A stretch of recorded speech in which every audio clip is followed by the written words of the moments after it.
Ahí está.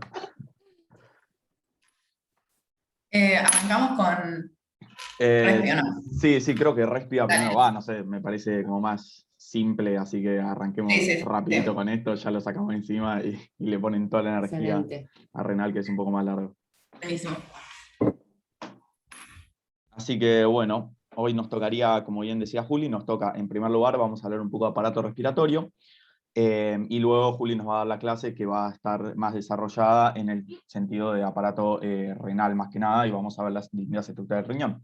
Pero bueno, rápidamente vamos a hacer un pasaje por el aparato respiratorio. En primer lugar, como bien sabrán, el aparato respiratorio es todo un conjunto de órganos, dentro de los cuales vamos a poder encontrar los que se conocen como las vías aéreas superiores, dentro de los cuales vamos a encontrar la cavidad nasal, la nasofaringe, también podemos encontrar la orofaringe, la laringe, y luego una serie de vías aéreas inferiores que van a corresponder básicamente a la tráquea y todo lo que tiene que ver con el pulmón y justamente las estructuras que vamos a encontrar dentro del pulmón.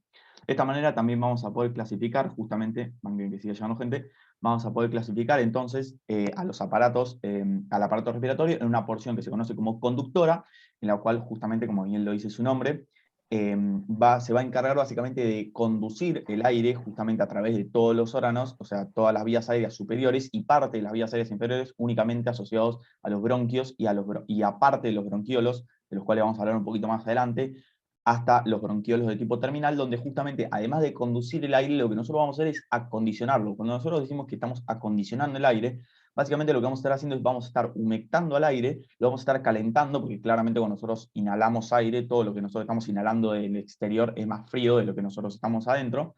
Entonces, bueno, también se va a encargar de todo lo que tiene que ver con el calentamiento del aire y finalmente también la eliminación de ciertas partículas de polvo o antígenos que puedan llegar a través de justamente las vías aéreas. Y luego una porción respiratoria que justamente va a corresponder a los últimos bronquiolos, que corresponden a los bronquiolos terminales, a los conductos alveolares, a los sacos alveolares y a los alvéolos, donde particularmente justamente se va a llevar a cabo el proceso de hematosis, lo pueden llegar a leer en los libros, que básicamente corresponde al intercambio gaseoso entre nuestro cuerpo y el medio externo, que básicamente va a ser un intercambio de aire que va a estar entrando por dióxido de carbono que se va a encontrar en nuestra sangre y va a estar saliendo.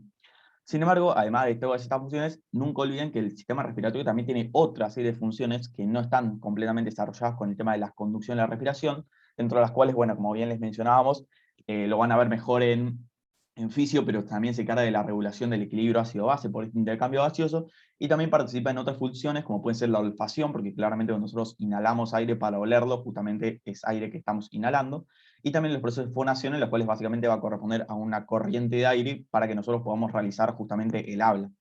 Entonces, bueno, siempre tengan en cuenta que el aparato respiratorio es un aparato más complejo y tiene múltiples funciones, además de las clásicas que nosotros conocemos con la respiración y la conducción del aire. De esta manera es que, bueno, empezaríamos hablando un poco un poco de la porción conductora. Como ya les mencionaba, la porción conductora va a estar conformada tanto por las cavidades nasales, la nasofaringe, acá me faltó agregar la orofaringe, pero también forma parte, la laringe, y finalmente la tráquea y las estructuras que están dentro del pulmón, que van a ser aquellas asociadas a los bronquios y a los bronquiolos propiamente dichos y los bronquiolos terminales. En estas dos estructuras, o en estos dos conjuntos de estructuras, nosotros vamos a estar centrando más la clase hoy, pero sepan que, bueno, en el caso de que aparezca en algún choice o tal vez en el examen, en las cavidades nasales particularmente va a haber un epitelio particular que recibe el nombre de epitelio olfatorio y que básicamente va a estar, justamente como bien lo dice su nombre, asociado más que nada a la parte del sensado de los olores. Pero bueno, yo no voy a hacer mucho hincapié en esto porque no sé si es tan importante, pero bueno, por si acaso llega a aparecer en algún choice, está bien desarrollado en el ROS, no es un tema largo, van a ver que es un epitelio bastante sencillo, pero para que le peguen una leída si llega a aparecer en algún lado. Entonces, bueno, arrancaríamos con la tráquea. ¿A ustedes qué les parece? ¿Que la tráquea es un órgano hueco o que es un órgano macizo, si lo ven en esta imagen? Hueco, hueco. Bien, perfecto, es un órgano hueco. Entonces, como es un órgano hueco, como les mencionaba en la clase pasada, los vamos a describir desde la porción central, esto quiere decir la luz central, hacia la región periférica. Entonces acá yo ya les señalé con una serie de flechas las distintas túnicas o capas en las cuales vamos a estar dividiendo muchos de estos órganos a partir de la clase de hoy, bueno, en este caso la tráquea, pero la semana que viene creo que ya nos toca aparato digestivo, en la cual también vamos a estar dividiendo todos estos órganos huecos en túnicas. Entonces, ¿alguno sabe cuáles son estas túnicas que están marcadas acá?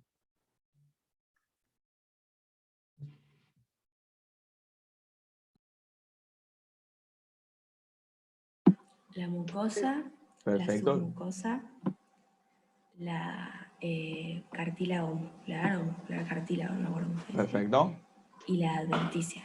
Muy bien, perfecto. Justamente, como bien nos decía Micaela, todas estas túnicas van a corresponder en primer lugar a la mucosa, que va a ser aquella que va a estar contactando con la luz central. Subyacente vamos a encontrar la mucosa, luego la cartilaginosa muscular y finalmente la adventicia. Ahora los vamos a ver cada una de estas a mayor aumento y bueno, un poco más de detalle, pero básicamente les voy a comentar que con respecto a la adventicia no voy a hacer mucho énfasis porque sepan que básicamente la adventicia, cuando estamos hablando de la adventicia de distintos órganos, básicamente va a ser tejido conectivo colágeno laxo con múltiples vasos y nervios. Entonces, bueno, yo no le dediqué una diapositiva a la adventicia porque básicamente va a ser eso, tejido conectivo colágeno laxo y vasos y nervios para que lo tengan en cuenta a partir de ahora cuando estemos hablando de adventicias o cerosas, que cuando hablamos de una cerosa, básicamente va a ser una adventicia, pero que va a presentar un revestimiento de mesotelio, justamente un epitelio plano simple, la porción más externa. Básicamente vamos a estar hablando de eso, tejido conectivo colágeno laxo, vasos y nervios. Entonces, en primer lugar, arrancaríamos con la mucosa, que justamente es la porción más superficial, es la que está en contacto con la luz. Entonces encontramos este epitelio. ¿Alguno se anima a clasificarme este epitelio? Ya me imagino que deben estar todos recancheros con tejido epitelial, así que alguno que se anime y me termine de diagnosticar este epitelio. Sería pseudo estratificado Bien. con células caliciformes y ciliado. Bien, perfecto.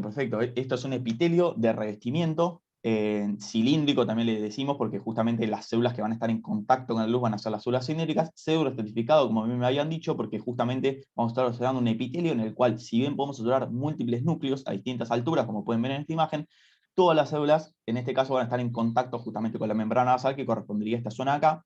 Por lo tanto, lo vamos a clasificar como un epitelio cilíndrico pseudoestratificado, ciliado, porque justamente corresponden a estas especializaciones de membrana apical que les menciono acá, que corresponden a las cilias, y finalmente con células calciformes, que son justamente estas células que presentan una morfología en forma de cáliz, y que van a tener básicamente la función de secretar muxina.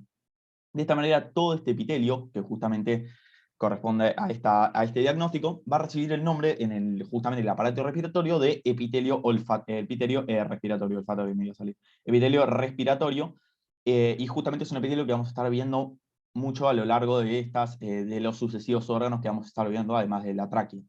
Subyacente a este epitelio, justamente vamos a encontrar un tejido conectivo colágeno laxo, que justamente presenta una matriz muy abundante, con una acidofilia característica. Fíjense acá hay un vaso, con lo cual es un tejido que está vascularizado, que justamente va a corresponder a lo que se conoce como lámina propia.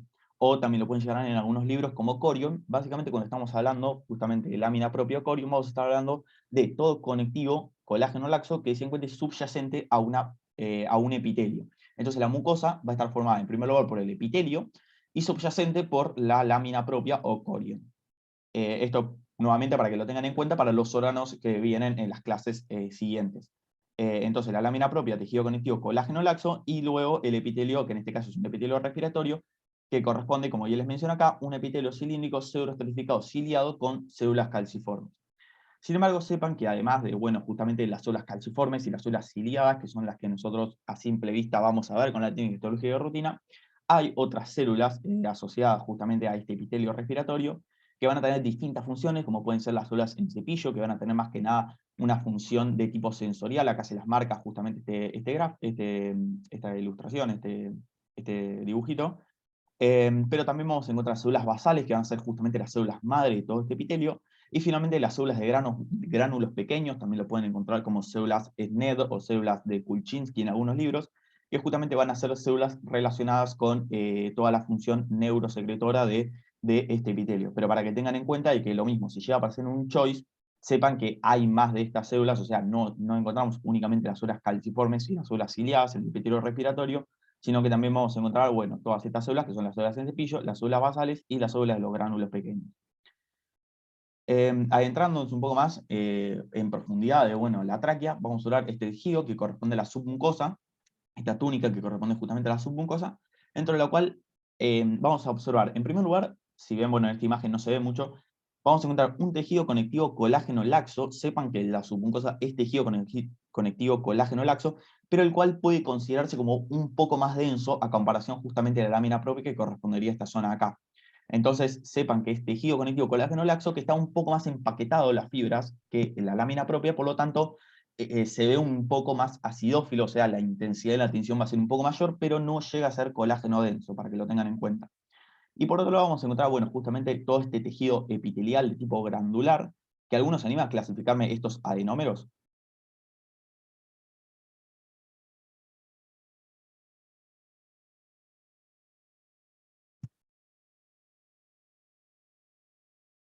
El de la derecha es un ácido mucoso y el otro es seroso, ¿no? Bien, perfecto. Los acinos, perfecto. El tejido es de tipo acinar en este caso. Recuerden que justamente los acinos van a corresponder a este tejido glandular, que va a estar compuesto por unas células que son células con morfologías piramidales, siempre pensándolo en una forma tridimensional, dentro de las cuales, como bien nos mencionaba Micaela, el de la derecha va a corresponder a un acino de tipo mucoso, en el cual vamos a poder observar las células de núcleos basales, justamente aplanados, y toda una región acidófila pálida o justamente H negativa, que va a corresponder a esta región que se va a encargar de la síntesis de justamente el contenido mucoso, mientras que el acino de la izquierda va a estar conformado nuevamente por células piramidales, pero que en este caso van a presentar núcleos de cromatina más laxa, que se encuentran en la porción más central, y justamente citoplasmas bien basófilos asociados a la síntesis proteica.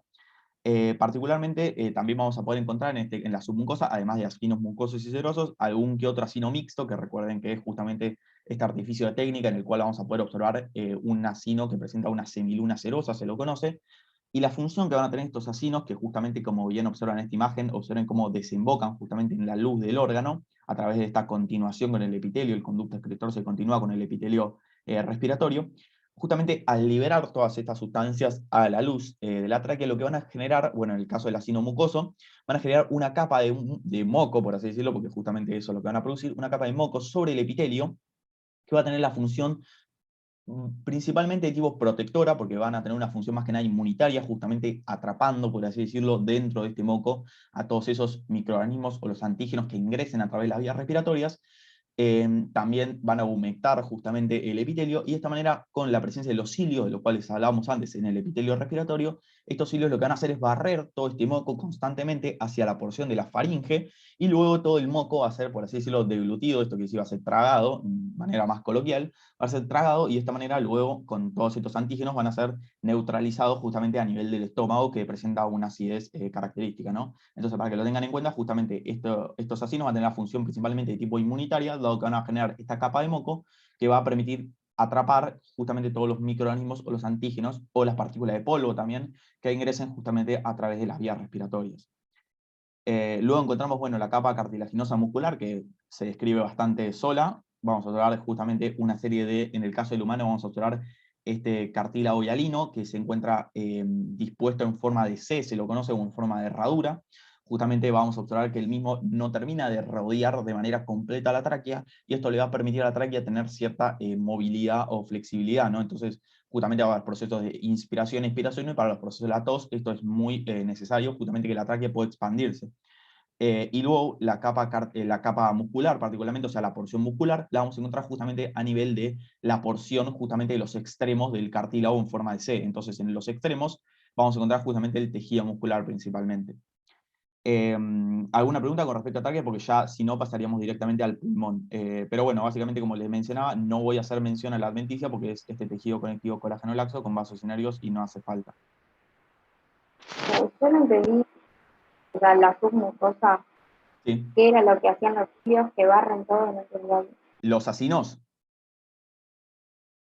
Bueno, los acinos lo que van a hacer, como ya les mencionaba, es que van a secretar todo este contenido, que bueno, va a ser tanto mucoso en el caso de los acinos mucosos como proteico en el caso de los acinos serosos, y una vez que justamente este contenido llega a la luz, como bien podemos ver acá con estos conductos secretores, va a generar como una capa de moco sobre justamente el epitelio respiratorio, y esta capa de moco básicamente lo que va a hacer es justamente atrapar todas las partículas, ya sea de polvo o los antígenos o los microorganismos que ingresen a través de las vías respiratorias, y una vez que los mismos atrapen justamente estos microorganismos, luego, mediante los cilios, que justamente se van a encontrar en la porción del epitelio respiratorio, que bien sabrán, van a corresponder justamente a las especializaciones de membrana apical de las células ciliadas, todo este moco va a ser barrido, o sea, lo van a barrer hacia arriba, por así decirlo, hacia la faringe, y luego lo vamos a tragar, por así decirlo, deglutirlo, justamente con todo este contenido de cosas, y de esta manera va a llegar justamente al estómago, porque luego de la faringe se continúa con el esófago y así llega al estómago, y allí, bueno, va a ser básicamente neutralizado por la acidez del estómago. Entonces va a tener más que nada una función de tipo inmunitaria, por así decirlo. O sea, va a tener una función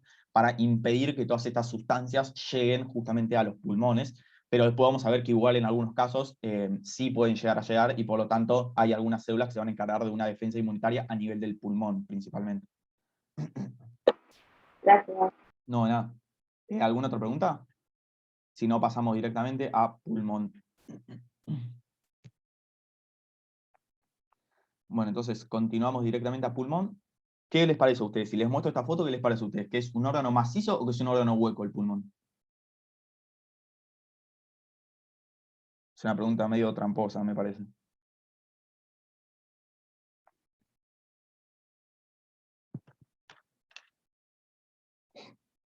Macizo, dicen por el chat.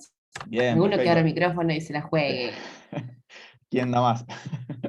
Bien, bien, está bien. Es un órgano macizo, porque si bien, como nosotros podemos observar en este caso, el pulmón presenta todas estas cavidades, las van a conocer, que ya vamos a ver ahora a mayor aumento, cada una de estas estructuras tubulares y todo este entramado justamente de tejido, justamente el pulmón va a ser considerado un órgano macizo, en el cual vamos a observar que va a presentar un revestimiento en este tipo de tipo seroso, que como ya les mencionaba, cuando estamos hablando de una serosa, vamos a estar hablando básicamente de una adventicia, pero que presenta justamente un revestimiento epitelial de tipo mesotelial, que va a recibir justamente el nombre de pleura, en este caso la pleura visceral, que va a corresponder a un tejido conectivo colágeno denso, que va a estar justamente revistiendo todo el pulmón.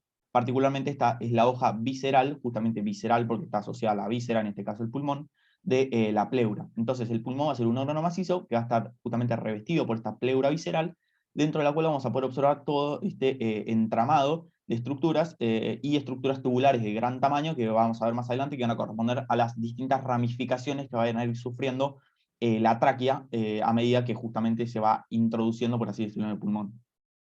De esta manera es que vamos a observar que el estroma del pulmón, que como bien recordarán es todo lo que le da, todo lo que le da el sostén al órgano, va a corresponder principalmente a fibras elásticas. Y esto va a estar asociado justamente a la capacidad expansible que tiene el pulmón. Piensen que si nosotros presentamos múltiples fibras elásticas, las fibras elásticas al ser más expandibles, justamente nos van a permitir esta capacidad del pulmón de expandirse en los procesos de inspiración y luego retraerse en los procesos de expiración. Entonces yo les pregunto, ¿qué técnica les parece que yo estoy usando en este caso si estamos observando justamente fibras elásticas, que son las que se encuentran señaladas con las flechas negras?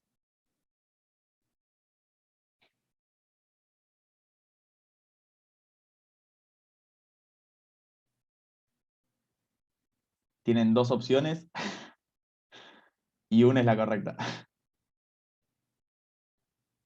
¿Resorcina, fucsina? Bien, perfecto. Esta es resorcina fucsina. Observe cómo nos está marcando acá justamente las fibras elásticas. Y por otro lado, la otra técnica que podemos llegar a usar para observar fibras elásticas, pero bueno, no es este caso, es la orceína. Recuerden siempre, resorcina fucsina y orceína para fibras elásticas, y después PAS y penetración argéntica para las fibras reticulares. Y en cuanto al parénquima, justamente el pulmón, al que responde a todas las estructuras tubulares que van a surgir justamente de las ramificaciones, en primer lugar de la tráquea, que van a dar lugar a bronquios, bronquios fuentes o bronquios principales, y a partir de eso se van a ir dando una serie de ramificaciones, terminando en las últimas estructuras que van a ser los alvéolos. Entonces, como ya les mencionaba, vamos a observar que la tráquea se va a subdividir en dos bronquios, que corresponden a los bronquios principales, y luego a partir de estos, nuevamente se van a ir surgiendo una serie de ramificaciones que nos van a terminar de dar lugar a los bronquiolos, en segundo lugar, que son los que vamos a ver a continuación, y luego, finalmente, los conductos alveolares, los sacos alveolares, y finalmente los alvéolos, que como bien recordarán, a partir de los bronquiolos respiratorios ya es donde se empieza a dar los procesos de hematosis o de intercambio gaseoso. Por otro lado, este gráfico está bueno porque lo que nos va a mostrar es justamente que a medida que nosotros vamos a sufrir esta serie de ramificaciones, vamos a ir observando que el epitelio va a ir disminuyendo cada vez más en tamaño. Entonces vamos a observar que el epitelio va a ir disminuyendo en altura, pero también va a haber cambios a nivel de la composición de este epitelio. Observen que justamente las células que lo van a estar conformando van a ir disminuyendo a medida que van surgiendo estas ramificaciones, pero van a ir surgiendo otra serie de células de las cuales vamos a ir hablando a medida que justamente se van a ir dando esta serie de ramificaciones, y vamos a ver a continuación los distintos tipos de bronquios y bronquiolos. Entonces, arrancaríamos con los bronquios intrapulmonares. Estas van a ser una de las primeras ramificaciones justamente que va a sufrir la tráquea. Entonces el mismo justamente todavía va a mantener parte de la estructura justamente asociada a la tráquea, por lo tanto vamos a poder observar que el bronquio corresponde a esta estructura de gran tamaño. Observen justamente, comparen con las estructuras alrededor que corresponden justamente a los alvéolos y a los sacos alveolares. Es una estructura de gran tamaño, de gran diámetro, que va a mantener, como ya les decía, esta arquitectura a nivel justamente de túnicas y capas, dentro de las cuales vamos a poder observar la mucosa con el epitelio respiratorio característico. A diferencia de lo que sucedía en la tráquea, este epitelio va a ser, como ya les mencionaba anteriormente, va a ser un epitelio que va a ir disminuyendo en altura, por lo tanto va a ser un poco más bajo. Va a presentar una lámina propia claramente más escasa, menos abundante. Vamos a observar una submucosa subyacente a la misma, luego una capa cartilaginosa y finalmente una adventicia. Observen también en esta imagen, en la imagen de la derecha, que la capa cartilaginosa en este caso deja de ser justamente estos cartílagos en forma de herradura que son continuos, y en cambio pasa a ser justamente estas placas, por así decirlo, de cartílago hialino, que nos va a dar también ayudar en la caracterización de este órgano como justamente bronquio de tipo intrapulmonar. Por otro lado, otra característica que nos va a ayudar en el diagnóstico de los bronquios, vamos a observar que los mismos van a poseer a nivel entre la mucosa y la submucosa esta capa de tejido, que es un tejido muscular de tipo liso, que también en algunos libros recibe el nombre de músculo de Reisensen, tal vez lo habrán leído, que justamente nos va a ayudar en el diagnóstico del órgano.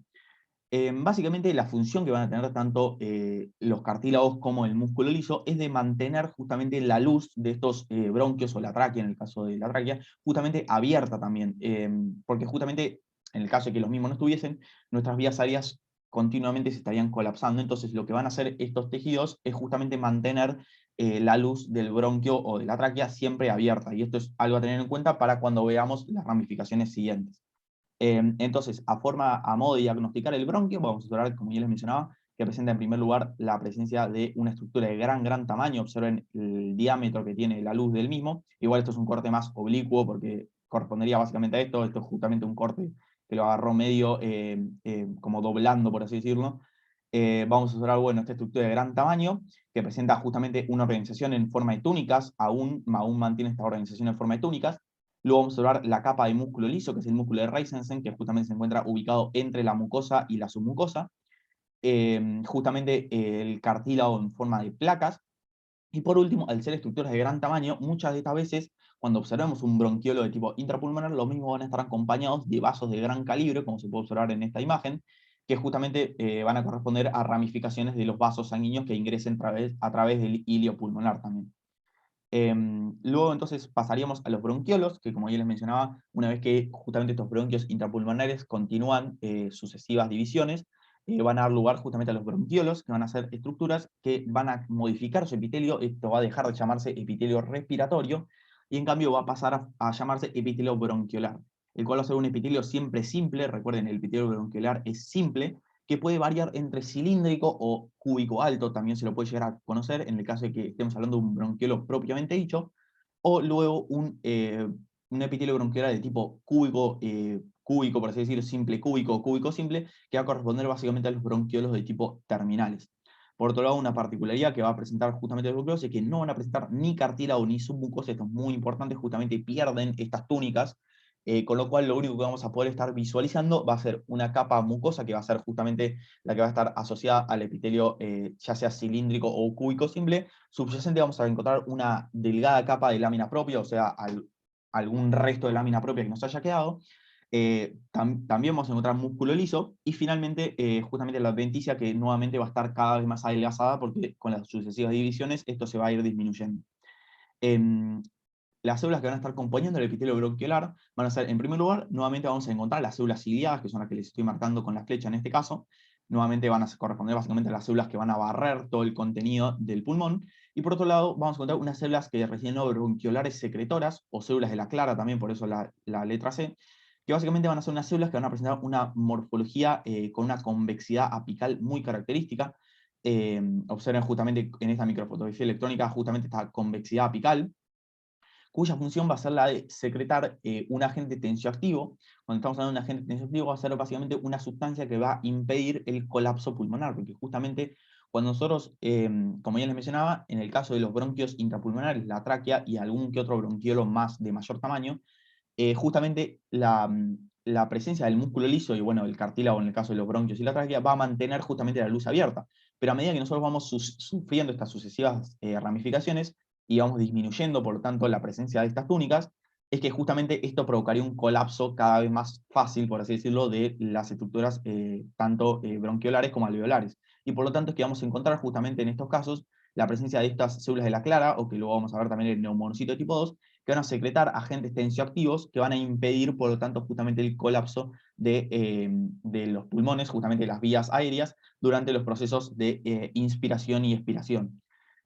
Por otro lado, bueno, acá también abajo les comento, porque nuevamente si va a aparecer en un choice, cuando hablamos de un acino pulmonar vamos a estar hablando de una unidad estructural. Recuerden siempre esto es una unidad estructural, porque podemos saber que claramente los acinos son epitelio glandular, pero no, en este caso, cuando hablamos de un acino pulmonar, estamos hablando particularmente de una unidad estructural, que va transformada en primer lugar por el bronquiolo terminal, que va a ser uno de los bronquiolos que vamos a hablar a continuación, y los bronquiolos respiratorios y los alveolos que le siguen justamente a este bronquiolo terminal, como para que lo tengan en cuenta. Entonces acá nuevamente les comento que el epitelio bronquiolar va a corresponder a un epitelio de tipo cilíndrico simple ciliado con células calciformes.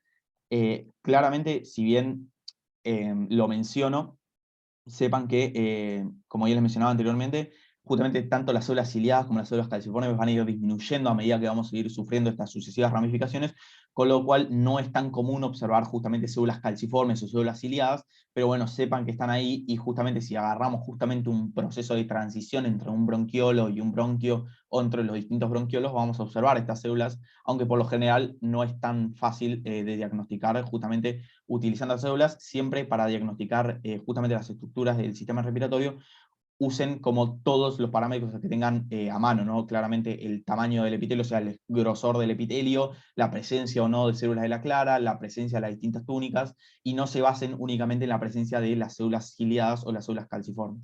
Luego también encontramos células en cepillo, que nuevamente van a tener una función más que nada de tipo sensorial.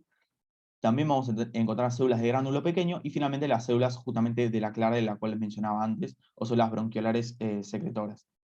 De esta manera, bueno, les pongo esta imagen como para que se vayan haciendo la idea de cómo es que se van dando estas sucesivas ramificaciones. En primer lugar vamos a encontrar el primer bronquiolo, que va a corresponder al bronquiolo propiamente dicho, a partir del cual vamos a obtener bronquiolos terminales. Luego estos bronquiolos terminales se van a seguir justamente con los bronquiolos respiratorios, y finalmente los bronquiolos respiratorios van a desembocar en conductos alveolares, sacos alveolares, y finalmente los alvéolos, como para que lo tengan en mente en la cabeza a medida que vayamos viendo estas sucesivas ramificaciones. Entonces, el bronquiolo propiamente dicho va a corresponder nuevamente a esta estructura, que continúa manteniendo cierto diámetro, o sea, sigue teniendo un tamaño mayor al de los alvéolos. Vamos a ver que la misma presenta una luz festoneada, que es característica justamente de este bronquiolo, propiamente dicho, y que justamente esto va a estar asociado a la presencia, como en este caso les indica, de la presencia de músculo liso nuevamente a nivel justamente de este bronquiolo. Por lo tanto, este músculo liso va a provocar justamente el festón asociado a la luz, en este caso del bronquiolo propiamente dicho, y justamente nos va a ayudar en el diagnóstico del mismo como un bronquiolo propiamente dicho. El epitelio, por otro lado, como ya les mencionaba, va a ir disminuyendo. Vamos a observar un epitelio que en este caso es de tipo cilíndrico simple, en el cual vamos a poder observar justamente alguna que otra célula ciliada y alguna que otra célula calciforme, con la presencia también de cada vez más células de la clara, las cuales van a ir aumentando a medida que vamos a ir sufriendo las ramificaciones. Por otro lado, vamos a observar, bueno, nuevamente la lámina propia subyacente, que es muy escasa, y justamente las células de músculo liso, las fibras de músculo liso, que se encuentran, como les estoy marcando acá, dispuestas de manera circunferencial a este bronquiolo propiamente dicho. Y subyacente a la misma podemos llegar a encontrar alguna porción restante de la adventicia que quede justamente estas ramificaciones. ¿Alguno tiene alguna pregunta? Yo tengo una porque- pregunta. Sí, sí, sí. Como digamos que acá ya no hay más cartílago, Sí. lo que vendrían a hacer las células claras es como ayudar al músculo liso, ¿no? Porque el músculo liso también vendría a ayudar a que no colapse. Claro, como bien les mencionaba, las células de Claro lo que van a hacer es ir aumentando a medida que vamos sufriendo numerosas ramificaciones. Las células de Claro van a ir aumentando a medida que disminuye el músculo liso. O sea, siempre piensen que cuando nosotros vamos ramificando cada vez más, claramente vamos perdiendo estructuras, porque justamente vamos adelgazando cada vez más la estructura, o sea, el bronquiolo en sí, o sea, lo vamos adelgazando. Entonces vamos a ir perdiendo músculo liso, pero vamos a ir aumentando células de la clara. Entonces de esta manera como compensamos esta pérdida justamente del músculo liso. Pero justamente, por ejemplo, en este caso, vamos a durar poca célula clara, pero sepan que puede haber célula clara, y también músculo liso, como bien dice Oriana, que justamente nos van a permitir mantener justamente la luz de esta estructura abierta, justamente impidiendo que se colapse durante los procesos inspiratorios y expiratorios. Pero bueno, siempre como que piénselo de esa manera, como que van disminuyendo una, pero aumentando la otra, para de esta manera como mantener ese interjuego, evitando, por lo tanto, justamente el colapso de las vías.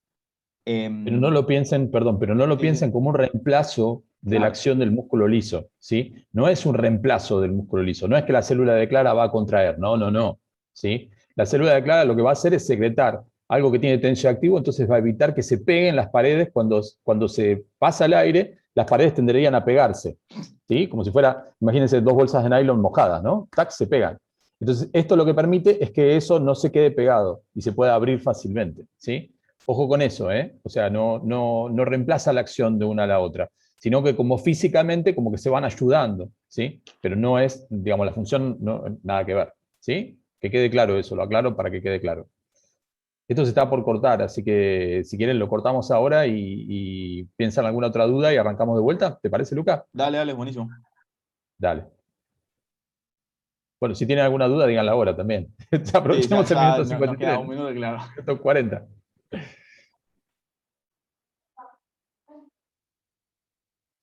No. Bueno, lo cerramos. Capaz que en el intervalo piensan alguna duda. Dale, buenísimo. Lo voy cerrando y bueno, abrís vos, Javi, ¿no? Dale.